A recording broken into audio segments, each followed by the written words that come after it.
నేను ఏ తప్పు చేయలేదు అని కొంతమంది నమ్మారు. అది చాలు. ఇది నాపై దాడి కాదు, ఒక కులంపై దాడి. సామాన్యుడు రాజకీయాలు చేస్తే భరించలేని రాజకీయంగా ధైర్యంగా పోరాటం చేసేందుకు 26 రోజులు మానసిక క్షోభకు గురి చేశారని కిరణ్ రాయల్ గురువారం మీడియా ముందు ఆవేదన వ్యక్తం చేశారు. ఎంతో తొక్కాలని చూశారని, నన్ను నా కుటుంబాన్ని టార్గెట్ చేశారని, నేను జీవితకాలం రుణపడి ఉండేది ఇద్దరికేనని మా అధినేత పవన్ కళ్యాణ్, రెండోది మీడియాకు అన్నారు. ఏ తప్పు చేయలేదని పవన్ కళ్యాణ్కు తెలుసు కాబట్టే విచారణ చేయమన్నారని, తిరుపతిలో కాపులను టార్గెట్ చేశారన్నారు.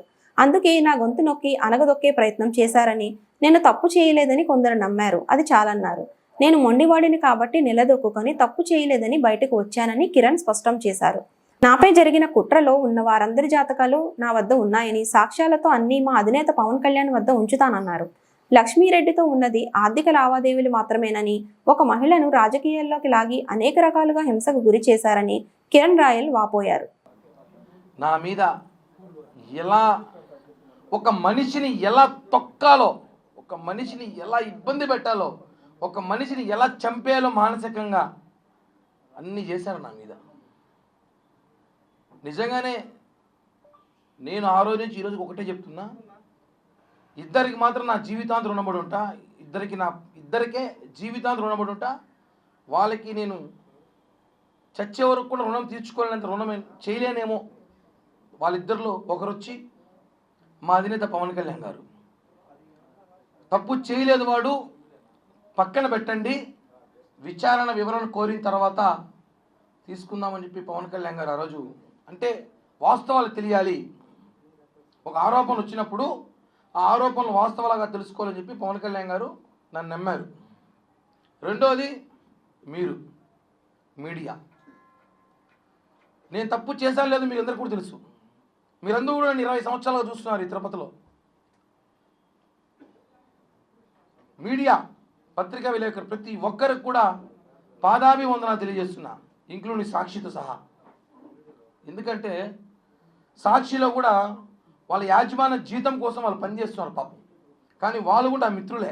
సాక్షిలో ఉన్నారు కూడా నాకు తెలిసిన వ్యక్తులు ఉన్నారు, నా శ్రేయోభిలాషులు. సాక్షి పేపర్లో కింద స్టాఫర్ నుంచి ఇన్ఛార్జీల వరకు నాకు తెలిసిన ఉన్నారు. 15 సంవత్సరాలు నాకు అంత మిత్రులే. కాబట్టి వాళ్ళకు కూడా కృతజ్ఞతలు తెలియజేస్తున్నా. అలాగే ప్రతి మీడియా కెమెరామ్యాన్, రిపోర్టర్లు, స్టాఫర్లు, ఇన్ఛార్జీలు, బ్యూరోలు ప్రతి ఒక్కరికి నా పాదాభివందనం. ఎందుకంటే నన్ను నాతో పాటు ఉన్న వాళ్ళు నమ్మలేదు, కానీ మీరు నమ్మారు నన్ను. కిరణ్ తప్పు చేసినా లేదా మళ్ళీ మాట్లాడదాం. కిరణ్ తప్పు ఆరోపణలు మాత్రం వచ్చాయి, అవి వాస్తవాలా కాదా మళ్ళీ మాట్లాడదాం. అతను వాయిస్ వినిపించాలి, అతను ఏం చెప్తున్నాడు వినాలి. ఒక సైడే మాట్లాడకూడదు ఎప్పుడు కూడా, రెండు పక్కలు వినాలని చెప్పి తిరుపతి మీడియా చూపించిందండి. హ్యాట్స్ ఆఫ్, నిజంగా చెప్తున్నాను.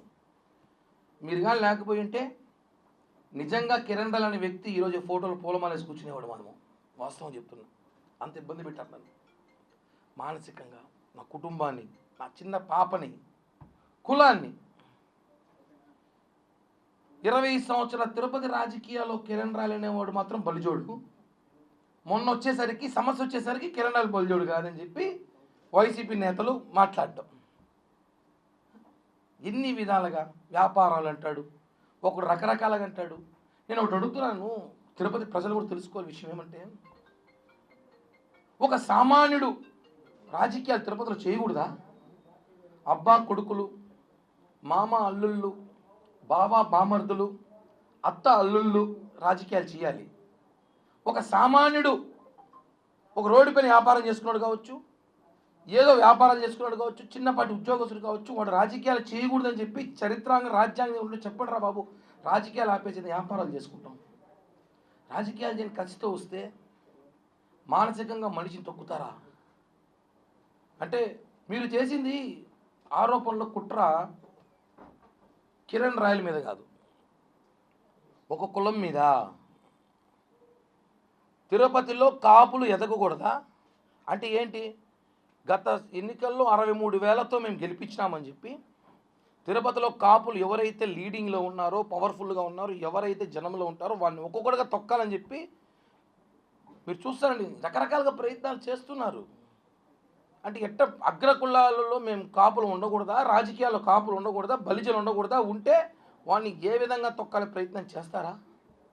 నేను మొదటి రోజు చెప్తున్నాను, అది ఓన్లీ కేవలం ఆ మహిళకు నాకు ఆర్థిక లావాదేవీలు మాత్రమే ఉన్నాయి. అందరికీ ఇప్పుడు ఇక్కడ ఎంతమందికి అప్పులు లేవు? మీకు అప్పులు లేవా? ఇతర బదులు ఎవరికి అప్పులే లేవా? అందరూ నిజాయితీగా డబ్బులు తీసేసుకుని పర్ఫెక్ట్గా కట్టేవాళ్ళు చెప్పండి, సన్మానం చేస్తే ఇంటికి వచ్చి. అప్పులు, ఆర్థిక లావాదేవీలు, వ్యాపారాలు వేరండి. దాంట్లో ఉన్న లావాదేవీలు, గొడవలు జరుగుతాయి, డబ్బులు తీసుకున్నప్పుడు జరుగుతారు. తీసుకున్నప్పుడు ఒకరోజు సమయానికి ఇవ్వలేకపోతాం, ఒక నెల ఇవ్వలేకపోతాం, ఒక సంవత్సరం ఇవ్వలేకపోతాం. అది ఆర్థిక లావాదేవీలు తీసుకొచ్చి ఆ మహిళని పాపం రాజకీయ నాయకులు వాడుకోవడం కరెక్ట్ కాదని మొదలై చెప్పాను నేను. ఒక అమ్మాయిని రాజకీయాలు లాక్కండి, అది ఆర్థిక లావాదేవీలు మేము సెట్ చేసుకుంటాం, మాట్లాడుతున్నారు, సెటిల్ అవుతుంది. అంతేగాని ఆమెను తీసుకొచ్చి నువ్వు ఇలా చెబితే మేము డబ్బులు నీకు ఇస్తాం, నువ్వు ఇలా కిరణ్ రాయల పైన మాట్లాడితే నీ ఆర్థిక ఇబ్బందులు తొలగిస్తాం, కిరణ్ రాయలు మానసికంగా ఏడిపిస్తే నీకు సెటిల్ చేస్తాం, నీ కొడుకు సెటిల్ చేస్తాం అని చెప్పి రాజకీయ ట్రాప్లో ఆమెను ఇరికించాను. గతంలో చెప్పా, ఇప్పుడు చెప్పా, ఇక చెప్పను కూడా, ఎందుకంటే ఆ ఇష్యూ క్లోజ్ అయిపోయింది కాబట్టి. తను ప్రెస్ మీట్ పెట్టి చెప్పడం, కోర్టులో కేసులను వాపస్ తీసేసుకోవడం, ఇవన్నీ కూడా చెప్తాను కదా. అందరూ ఉంటారు, ఇద్దరు చాలామంది రాత్రి నుంచి కడిగిన ముత్యం లాగా వచ్చావు, కడగిన ముత్యం లాగా.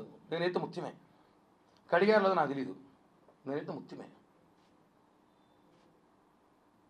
ఒక మనిషిని నాశనం చేయడానికి సోషల్ మీడియా కూడా పనికొస్తుందని చెప్పి నాకు మొన్నే తెలిసింది. ఎంత దారుణమైన ట్రోలింగ్ చేశారంటే నన్ను, నా కుటుంబాన్ని, నాతో పాటు ఉన్న వాళ్ళని. నేను ఒకటే అంటున్నాను ఈరోజు ఈ ప్రెస్ మీట్ ద్వారా, బాధేసి చెప్తున్నా, మనసులో బాధతో చెప్తున్నా. 26 రోజులు నేను చాలా నేర్చుకున్నా. దయచేసి ఇంకెవరైనా జీవితంలో రాజకీయాలు చేయాలన్నా, వేరే వ్యాపారాలు చేయాలన్నా పక్కన వాళ్ళకి చెప్పకండి, అస్సలు నమ్మకండి. అందుకే నా పక్కన ఎవరిని పెట్టుకోవాలి, ఈరోజు ఒకడే వచ్చా. నమ్మకండి, చెప్పకండి, తప్పు. ఎందుకంటే 26 రోజులు నేను చాలా తెలుసుకున్నా. మనిషి ఇబ్బందుల్లో, బాధల్లో ఉన్నప్పుడు ఇద్దరే నిలిచారు. నాకు చెప్పాను, ఒకటి పవన్ కళ్యాణ్ గారి ధైర్యం, 2 మీడియా, ఇంకా మహా అయితే కొంతమంది వేరే దేశాలలో ఉన్న జన సైనికులు రోజు ఫోన్లు చేసి అన్నా మేము ఉన్నాం భయపడకనే అనేసి. అన్నా ఏ కాదని చెప్పట్లేదు, ఇక్కడున్న కొంతమంది జనసేన ఉన్న అందరూ ఉన్నారు. అంటే ఒకరు వచ్చి చెప్పేస్తే దాన్ని నమ్మడం అంత ఈజీ కాదు, దాని వాస్తవాలు తెలుసుకోవాలి. ఒక అడ్వకేట్ ఎవరో ఉన్నాడు మొన్న, ఆయన ఈ ఇష్యూలో అతను ఒక ఆయన అడ్వకేట్ లాంటి వాడు, అడ్వకేట్ అది కాదు, అతని పేరు కూడా నేను చెప్పను, ఉప్పల్ బాలంట మేమందరం. అతను ఇప్పుడు ఒక సమస్య వచ్చిందండి మనకి, ఆ సమస్య అడ్వకేట్కి చెప్పుకుంటాం, సార్ నాకు ఇలా మోసం జరిగింది, ఇలా నాకు అన్యాయం జరిగింది, నాకు డబ్బులు రావాలంటే తను ఏం చేయాలి? కోర్టులో పిటిషన్ వేయాలి, కోర్టులో వాదించాలి, సాక్షి టీవీ, సాక్షి పేపర్లో కాదు. తను ఏం చేశాడు? కిరణ్ రాయల పైన ఆరోపణలు ఉన్నప్పుడు నువ్వు ఆరోపణలు కోర్టులో చూపించు, అంతేగాని డిబేట్లు పెట్టి నీ పబ్లిసిటీ పిచ్చి కోసం నన్ను వాడుకోవడం కరెక్ట్ కాదు. నీ మీద కేసేస్తా, తిప్పిస్తా తిరుపతికి, ఛార్జీలు కూడా నేనే పెడతాను నీకు, అప్ అండ్ డౌన్ ఛార్జీలు కూడా తిప్పిస్తా. సాక్షి మీద కూడా కేసు వేస్తున్నా, చెప్పాను, ఆల్రెడీ చేశాను. ఒకటే అండి, ఒకరు వచ్చి మాట్లాడేస్తే మహిళ మాట్లాడేసింది అంతే, నమ్మేస్తారు జనం, అంతే వాస్తవం. ఆయన ఎందుకు మాట్లాడింది, ఎవరు మాట్లాడించారో తెలుసుకోలేకపోయారు జనం, అదే బాధ. ఆ మాటల్లో మాట్లాడిన మాటలు నన్ను నిజంగా చెప్తున్నా, మొండి నా కొడుకు ఏమంటాను కానీ నిలబడ్డా. ఇంకోడైతే నా ప్లేస్ చచ్చిపోయింటాడు, కుటుంబం మొత్తం ఆత్మహత్య చచ్చిపోయింటుంది ఈరోజు. నేను చాలా గట్టిగా నిలబడ్డా, మీకు తెలీదు, కేవలం ఈ రోజు కోసమే. నా క్లీన్ చిట్తో నేను బయటికి రావాలని చెప్పి నిలబడ్డా. సమయం పట్టింది, ఎక్కువ రోజులు పట్టలేదు. తప్పులు ప్రపంచంలో కిరణ్ రాయలు తప్ప ఇంకెవడో తప్పు చేసే లేడయ్యా. నా గురించే దేశమంతా మాట్లాడుకుంది. కరెక్ట్ కాదండి, వాస్తవాలు తెలుసుకోండి, ఏం జరుగుతుందో ఏంటో. ఆవేశంలో ఆవిడ కూడా నా మీద చాలా మాట్లాడింది, నేను కూడా చాలా మాట్లాడా. అవన్నీ ఒక స్టాండర్డ్ కూర్చొని పోతా ఉంటాయి, కోపంలో రకరకాల మాట్లాడుతుంటారు, అవన్నీ కామన్. అవి ఆర్థిక లావాదేవీలు గతం నుంచి ఎన్నోదో చెప్పా, దాని మీద రాజకీయం చేయొద్దనేసి. బాధాకరం వేస్తుందన్న, కంట్రోల్లో ఉన్నాను, లేకపోతే చెరువు అయిపోయేది కన్నీళ్ళతో. చాలా కంట్రోల్గా ఉన్నా. చాలా కంట్రోల్గా ఉన్నా. మా నాయకుడే మాకు ఇన్స్పిరేషన్. తప్పు జరిగి దాన్ని ఆన్సర్ వచ్చేలోపు నానా బీభత్సం చేసి 25 రోజులు 26 రోజులు నా ఇంట్లో సభ్యులు బయటకు వచ్చి నిన్నటి దాకా కూడా బయటికి రాలా. అంటే తప్పు గురించి కాదు కానీ ప్యాంట్లు జిప్పిపి చూపించిన వాళ్ళు బాగుంటారు, భార్యలను వదిలేసి 2-3 అమ్మాయిలతో తిరిగేవాడు బాగున్నాడు, గంట అరగంట సొక్కాయలు ఇప్పేసినప్పుడు బాగున్నాడు. అసలు వీడియో ఒరిజినలా కాదా అనేసి ఆ అమ్మాయి చెప్తా ఉంది. ఆ వీడియోలో ఏముందో లేదో మీరు చూసారు, ఏం చేయాలి మాట్లాడడం అంటే అర్థం చేసుకోండి. కిరణ్ రాయల కుటుంబాన్ని నాశనం చేయాలని ప్రయత్నం చేశారని చెప్తున్నాం కదా. నేను దీనికన్నా ఎమోషనల్ కాలేను, నాకు ఎమోషనల్ తెలియదు. బేసిక్గా చాలా నాశనం చేయాలి, కిరణ్ రాయల కుటుంబాన్ని నాశనం చేయాలి అన్న ఒక ప్రయత్నం దాంట్లో చేసిన భాగమే కాదు చెప్తున్నాను. నేను నా కుటుంబం కాబట్టి నిలబెట్టాం, లేకపోతే ఈ పాటికి మీకు తెలియదు. మీరందరూ కిరణ్ రాయల ఈ మధ్య ఈ ప్రెస్ మీట్లో దాన్ని ఈ 10 రోజుల్లో చూస్తారు. ఈ 10 రోజుల్లో మేము ఎంత మానసికంగా నలిగిపోయామో మాకు మాత్రమే తెలుసు. నిన్నటి రాత్రి వరకు కూడా సరిగ్గా నిద్రపోని రాత్రులు గడిపాం మేము. అంటే అన్న, అప్పు వేరు, మర్డర్ వేరు, జైలుకి వేరు. ఆరోపణలు చాలా కష్టం, నిందలు భరించలేము. తిరుపతి తొట్టుంది, ఎక్కడ చూసినా నా గురించి డిస్కషన్ అంట. ఎవడు ఫోన్ చేసినాడు, వేరే సమస్యలు లేవు పాపం. ఎవడు అప్పులు చేసుకోడు, ఎవడు అందరూ చాలా చాలా పద్ధతిగా బాగా పద్ధతిగా బతుకుతున్నారు. అందరూ నా గురించి మాట్లాడాలి, అందరూ కూడా అన్ని విషయాలు బయటకు వస్తాయి. నేను కూడా సమయం సందర్భం చూసుకొని మాట్లాడతాను అంతే.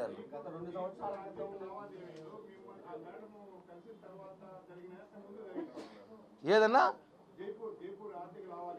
అన్న 2015 నుంచి 2019 దాకా జరిగిన లావాదేవీలు అవన్నీ. జైపూర్ ఇష్యూ 2021 కేసు, అది మాకు సంబంధం లేదు.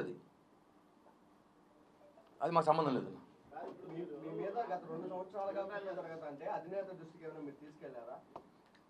అందరికీ తెలుసు ఆ విషయం, అది తెలుసు.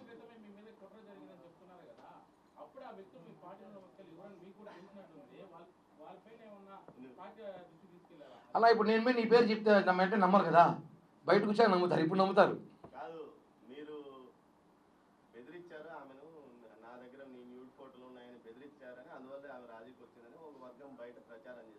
ఆమె చెప్పాలి, ఆ మాట చెప్తే బాగుండు. వాళ్ళెవరో చెప్పేది ఎందుకు, వాళ్ళు ఎవరో చూసారా? ఆ వర్గంలో ఎవరే కదా, సాక్షిలో ఒక ఇద్దరు మాట్లాడిస్తామనంట అమ్మాయితో. నిన్న కూడా వాళ్ళ తమ్ముడు ఎవరో ఫోన్ చేసి మా తమ్ముడు చెప్పినాడంట, ఈ మాట చెప్పని చెప్పినారనేసి. ఒకవేళ ఉంటే ఇండోలో అయితే నేను పెట్టినాం, ఒకవేళ ఉంటే మాత్రం ఇది మాత్రం వస్తాం చెప్తాను ఓపెన్గా. ఉంటే బాధితులు చెప్పాలి కానీ వాళ్ళు కూడా చెప్పేదట. ఏ టెక్నాలజీ రోజుల్లో కూడా ఏమున్నాయన్న పాలిటిక్స్ ఏమి లేవు. తాజా జగన్ మామ ఏదో అన్నాడు, దాని మీద కామెంట్ చేసే అవసరం ఉంది. ఎందుకంటే ఆయన జగన్ నిన్న ఆయన మాట్లాడుతూ చూసా కామెంటు, ఆయన లోకల్ ఖైదీకి ఎక్కువ, ఇంటర్నేషనల్ ఖైదీ తక్కువ, మధ్యలో ఉన్న ఖైదీ. ఆయనకు ఒకటే చెప్తున్నా, చెస్ ఉంటుంది కదా, చదరంగం గేము. స్టార్టింగే రాజు చిక్కు పెట్టినప్పుడు ఎలుకలు ఏనుగులు సిపాయిలంతా పక్కకి తట్టి మళ్ళీ రాజు దగ్గరికి వెళ్తాం. ఇప్పుడు అందరూ ఆ పనిలో ఉన్నాం మేము, నీ దగ్గరికి వస్తాం.